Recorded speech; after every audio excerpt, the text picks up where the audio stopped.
project, and Angela Garcia has been working with our staff here. I want to welcome her to do a land acknowledgement.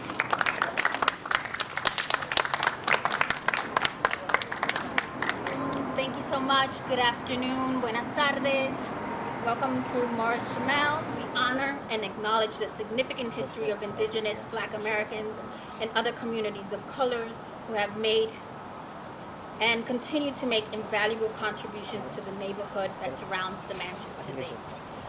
Lisa Rubi G. Ventura is a Washington Heights bred Black Dominican poet and essayist, a first-generation daughter of immigrants, a mother, and has been published by Dominican writers, Raising Mothers, an economic hardship program in conjunction with Slate, among others. She was interviewed for the Nation's Going for Broke podcast series and Refinery 29's Somos. Lisa has served as an empowerment panelist and is a VONA 2022 alumni. Thank you for being here today. I really, truly do not know where to begin, how to express my gratitude. I did lots of research. I came and I toured the house.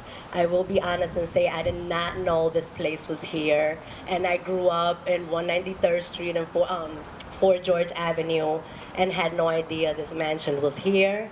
But I'm so grateful to this project. I'm grateful to Liz, and I'm grateful for the opportunity to use my voice. Le doy la gracia a mi familia por estar aquí, a todos ustedes por estar aquí, y nos fuimos. These are the poems that I wrote for the mansion. A brief and worthy account of the Dominican-American prototype, an acrostic. Junk Tobias was a Dutch merchant ship that transported America's first Dominican to the United States in 1613. The ship's crew included a black or mulatto born in Saint Domingue, also known as Santo Domingo. Ancestry indicates he was also the first man of African descent in Manhattan. Naturally strong-willed, resilient, and hardworking, refusing to sail back to the Netherlands and demanding to stay by threatening to jump overboard if forced to retreat. The captain agreed and left him behind. Dark skin, free, and from Hispaniola, he was recognized as the only non-indigenous to reside on the island, earning honorable mention as an entrepreneur who promoted economic interactions for the well-being of all parties involved, zealously creating a bridge between Las Americas and the diaspora. Lest we never forget, there are two sides to every quarter, but underdogs always foot the bill. And so this reverence, this spotlight is reserved for the lives that never mattered, for the flesh that endured as souls decayed, losing hope, strength, and perhaps the desire to remain alive, doing so anyway, while humbling, serving its enemy. Thank you. Born and raised, and my mom still lives on 160th, which is this block.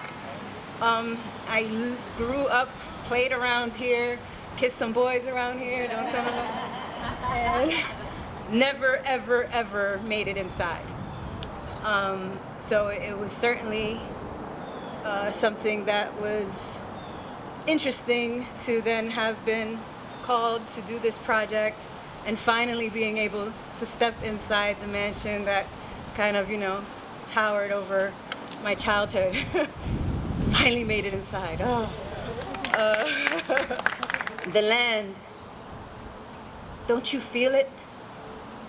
Doesn't it make you want to go out and lift dead Indians tenderly from their graves, to steal from them some authenticity, as if it must be clinging even to their corpses? Williams, Carlos Williams. Isn't that brilliant? A mango tree planted at Morris-Jumel Mansion in New York City will die. Mangoes cannot grow here. The climate's wrong, lacking proper warmth. The sun not strong enough. The New York frost will eat it barren, inside out. This is law. Morris-Jumel Mansion is dignified in its old-fashioned patriotic pride. The daughters of the American Revolution so honored, its rich walls hugged our beloved founding fathers, hailing Mount Morris, a historical landmark. Right here on the sugar-coated hill of Washington Heights. Born and raised on the block, this is my home that I love, the only home I've ever known. I am American, vacant of this unadulterated nationalism, which is the root and fruit of this mansion, its settlers, of the die-hard, self-proclaimed red-blooded American that I am not. Pride in the human heart can only grow in certain climates. This is law.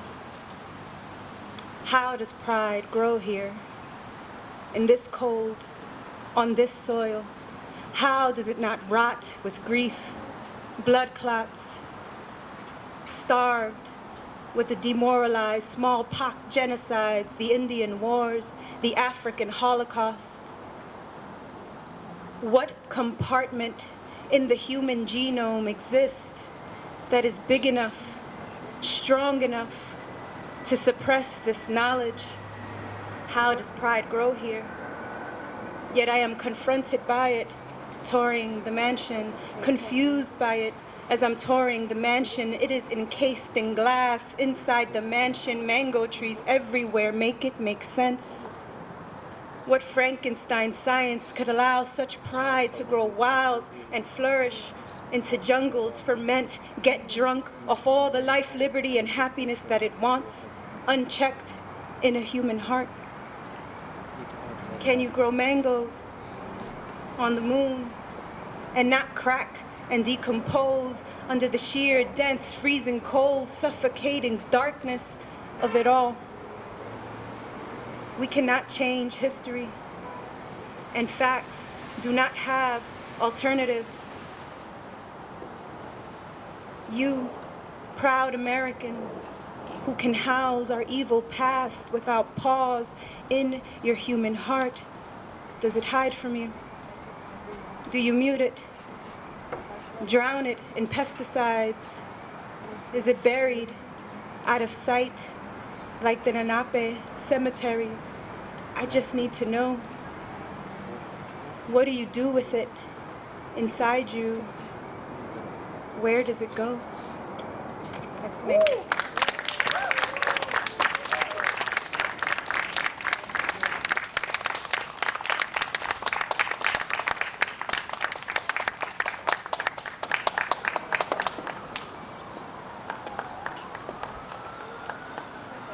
That was amazing.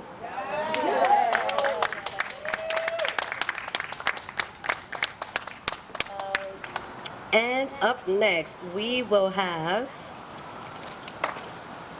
Dr. Grisela Costa. I want to thank the folks of Jumel Mansion for hosting this event, and all of the writers who are here. It's really, really special to be in a setting with so many Latina poets reading their beautiful work. This is called When a Wish is a Park, and this is for Vincent. I see you on your balcony watching the kids run toward Corona to the silver center that you imagine as a piece of the Milky Way brought down like a Mercury comet landing in your hood. You thought it was just a space to run free and maybe make a friend that would take you away from the confines of harsh religion that said no to celebrations of any kind, a place to fantasize about another world. You knew nothing of the boats, the music propelling limbs into windmills, or vendors selling corn spiced with jalapenos and sweets made of tamarindo y guayaba, least of all, the rocket, sized exactly for a child. And I felt the same, wanting your younger self to have that moment of elation and praising the gift of seeing you walk towards the spaceship that made you squeal, "What? There's a rocket in Corona Park?"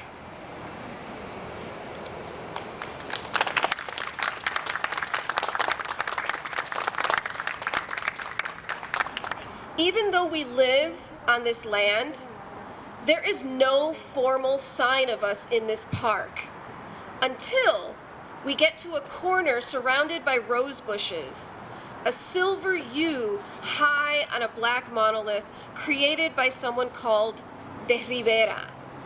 Familiarly named like my sister-in-law, we celebrate that there is a Latinx sculptor featured, wishing we had known sooner. There are many parallels between De Rivera and myself. He was born a September Virgo, liked handiwork, hung out at the Art Institute of Chicago, liked to travel, smoke weed. We could have been friends in another universe, but for my race. See, this free spirit began on a plantation, another seeming parallel, but his engineer father was paid. So now I must revise my feelings once again, like when I went to get pierced and the woman behind the counter said, quote, "My mom loved my ex-boyfriend, a Dominican, but she said, you know you're gonna have black babies." Did she say this despite my being there or because of it?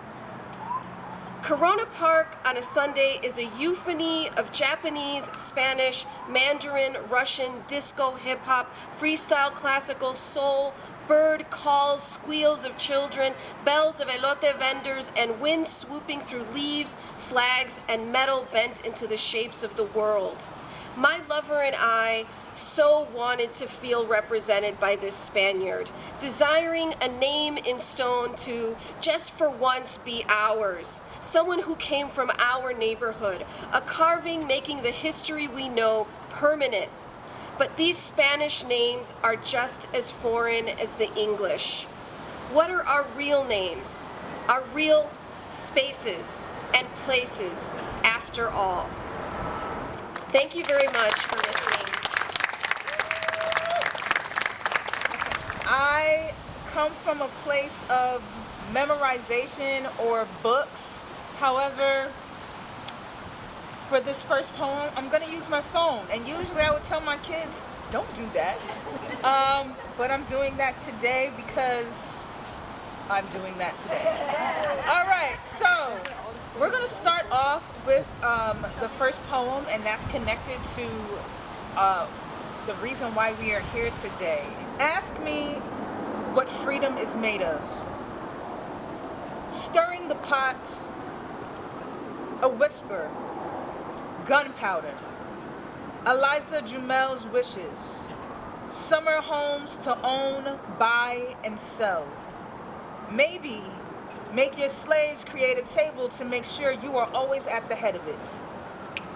My worries trapped in fickle payments, knowing that free never means sustainable. I sustain a rhythm so the food won't get clumped up before lunchtime. Hunched over with sweat, every bead dropped is a prayer for my babies, for Solomon, for the time taken from this body that I may never get back. I am backed up by paperwork, but still feel enslaved. I am a surveillance of daydreams, shown through all dark brown eyes and tattered skin. We don't belong in this story, yet we are the reasons for its success. What an oxymoron, even my ancestors chuckle. The notion of necessity and negligence, the blurring lines between cattle, cargo, and teeth, and lips, and mouths, and arms, and legs, and feet, and stomachs, and hands, wrangle them back up to the pasture to work. Count them one by one until the sun sets, and we are all enveloped by the night, where there are no favorites who circle around this mansion. People call me a dreamer. Let them see what my dreams bring. A blueprint of the future not stamped by society's approval, a rule-breaking, earth-shaking, far-reaching arrangement that will be built and rebuilt and rebuilt and rebuilt until my last breath. I'll be that dreamer. Some would speak of their dreams as an unrealistic anomaly. Those don't realize that there are those of us who plant seeds in the eyes of dreamers, that take things from the air of one day to bring our visions at peace. We are those dreamers. Let them all see what our dreams bring. Thank you.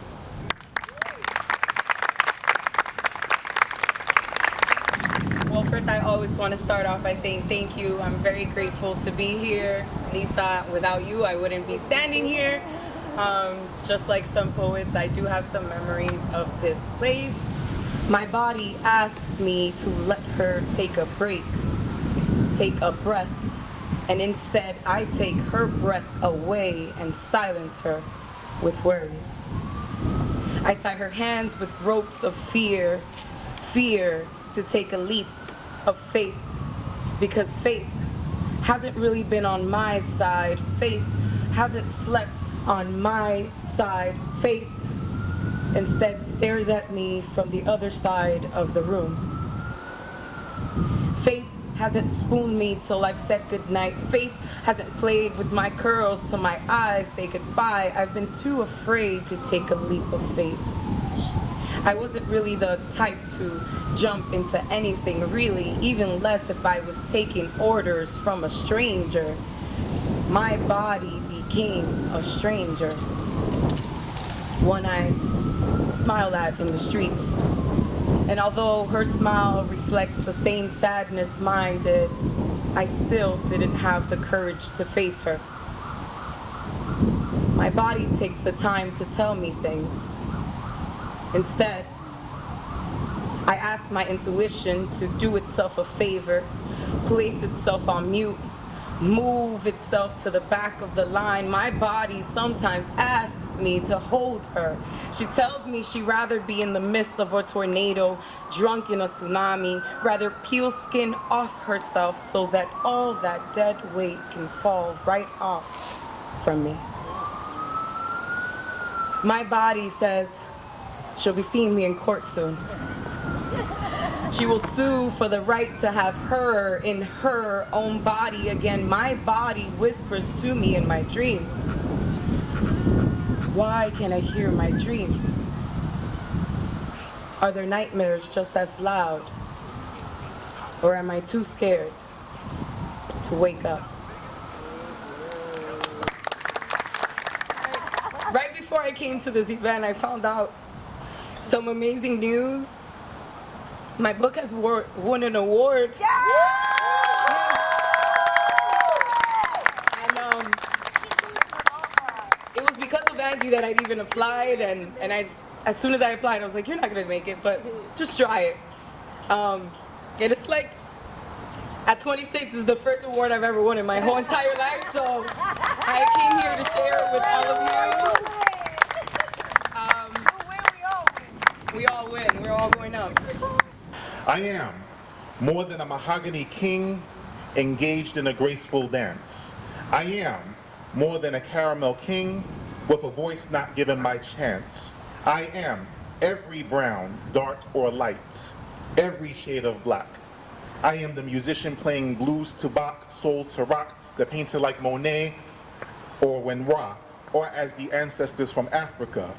I am writer with pen in hand, painting visions with words that help understand, inspire, change, and release life.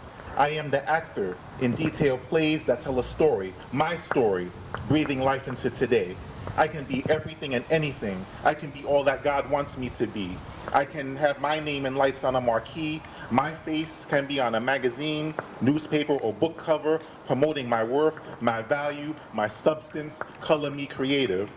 Let my abilities educate your soul and open your eyes to the truth of me being more than a sum of my parts, more than my skin color, hair color, or eye color, more than who my mother is or who my father is or who my relative is, greater than the stereotypes, the typecasts, rumors, and ignorance, greater than my trials and my pains. Color me with the colors of my talents, the shades of my spirit, the shades of my intellect, the hues of my spirit. Color me creative. Thank you. So today, I think my favorite part is all the Spanish. And it reminded me of a poem that's in my most recent, my second collection, the NatureCulture collection, which is really cool to be bringing here. At the source of all the rivers, Adam spoke Armenian. Fire-tongued phoenix, Dur our father, flame-born, rising ruby red, singing rubiots, a villador painted on a postcard. You send me with this book, my language. I cannot even speak or read.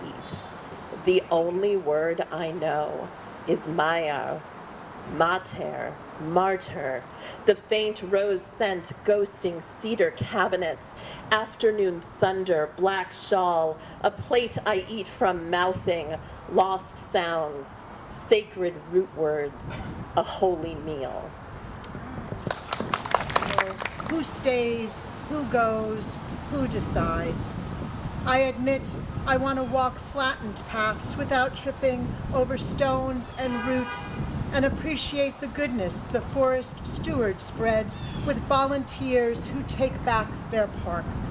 I want to smell fragrant blossoms, even if invasive, peek through leafy canopies, listen to bird song and animals scurry in dried leaves. As I venture into Springfield Woods on the same footpath Cab Calloway walked as a child, I wonder, will I hear music as I wander? Leaves shelter the floor of hills and wetlands, caretakers of life on an infinite scale. Brush piles house creatures. A pool bubbles with tadpoles. Swans and mallards skim the lake, floating through the whistle of a train rushing by. We forget to hurry in this place. We take our time. It's ours in abundance. At least, that's what it seems. Only the fairies might question the lack of urgency, whisking behind doors at the base of the trees, so that we see only shadows of branch and foliage falling over the trail when we pass. Was homeland to the Hoop-ish, later known as the Snohomish, the first people who shared my island meadows. Field birds built nests among my bracken ferns, jade nettles, blue camas, and black mountain huckleberry. I was home in every part with a purpose. Bracken roots ground into flour for bread, nettles for medicine and dye, with its bark rolled into 2-ply string for fishing and duck nets. Camas bulbs harvested like potatoes, huckleberries dried. I was homelands where my Douglas fir, western cedars, and hemlocks touched the sky on a hill above my lower meadow, a forest for longhouses, canoes, and storm shelter. Past the forest, a clearing for family living and ceremonies. Then another forest where deer, elk, and bear were hunted for food, their skins good for Northwest winters. I was homelands where the hoochie was a short walk to saltwater clams, crabs, ducks, birds, and that wonderful salmon. A bounty shared by first people in harmony with my nature. We respected and nurtured each other.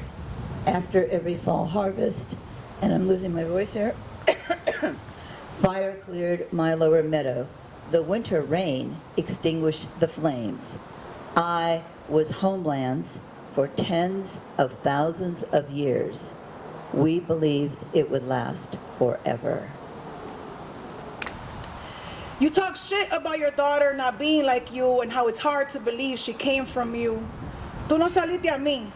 Esta no parece hija mía. Your whole life you've been avoiding you, hiding you. When your daughter is in front of you, you catch yourself looking at a mirror. Now you mad at your reflection, seeing her when you're looking at you. Sometimes that's not always true. However, anytime you choose to be a parent, your kid will be the overt version of the hidden you. Then you go through life refusing to be responsible for what you created, so you lovingly hate it. When you see her, it bothers you to see you, or who you wish you could be. Every day you remind her you wish she was someone else, because you choose to be the same, while she chooses to be different. Si tú hubieras sido otra, si tú hubieras sido otra, si tú hubieras sido otra, si tú hubieras sido otra, me guarda la casa limpia. Si tú hubieras sido otra, cocina y friega. When you say, si tú hubieras sido otra, do you mean if she would have been you? Right after you remind her she should have been someone else, the words that follow are, yo a la edad tuya. You go on and on and on and on about who you had to be at her age. So you guilt and shame her for not being you. Fortunately for her, she didn't live those days. Unfortunately for you, all you do is live those days. An old woman lifts me from among hundreds, and I'm alarmed, flapping and cackling, though she holds me fast, tucking my featherless wings against her chest until I quiet. Once I used my egg tooth to break free of what confined me. To birth oneself is arduous work. It started with an urge to crack my shell, to sip the air outside. Soon I learned I was not alone. Hundreds, if not thousands of other chicks had done this work as well. A generation of featherless offspring, we looked strange to one another, our wings bony and bare. The world was cold and threatening until we learned to band together, a flock of flightless creatures, pitifully gangly. But time grew us quills and downy feathers that gave our wings some use, small flights that led to perches, a place of comfort and safety. Between my beak and claws, I can defend myself most days against the hawk and skunk, mad killers of my kind. The meaning of life eludes me. So many of my days are spent chasing food and shelter, water and food and warmth and company. It's not what I would call a rarefied existence. I live in an eat or be eaten world. The ones who have two eyes, front and center. The ones who eat have two eyes, front and center. The prey see side to side so as to spot what's coming. I turn one eye toward the woman. Her two eyes gaze at me. She looks like an eater, but she is cooing as if Somewhere inside her lives a feathered soul. Our eyes lock. I can feel the pulse in her fingertips against my body. My heartbeat is faster than hers. My lungs fill and empty to a quicker pace. But for this moment, we see eye to eye. Then she lets me go, and I fly back into the circle of my flock. It's hella confusing getting singled out.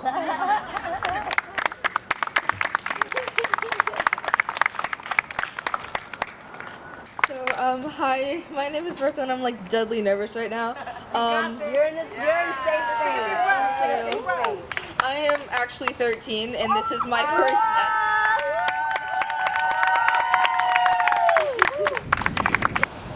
Hey, it's me, your smartphone, you know, the one you plan at home. I tell you the time, I show you funny rhymes, get you shower thoughts and pictures of stainless steel pots. People use me every day and people use us every day and put us on display. You take us all sorts of places we can never catch a break. I am here to tell you all the things you put me through and what I see you go through. All the good and the bad. Please read till the end.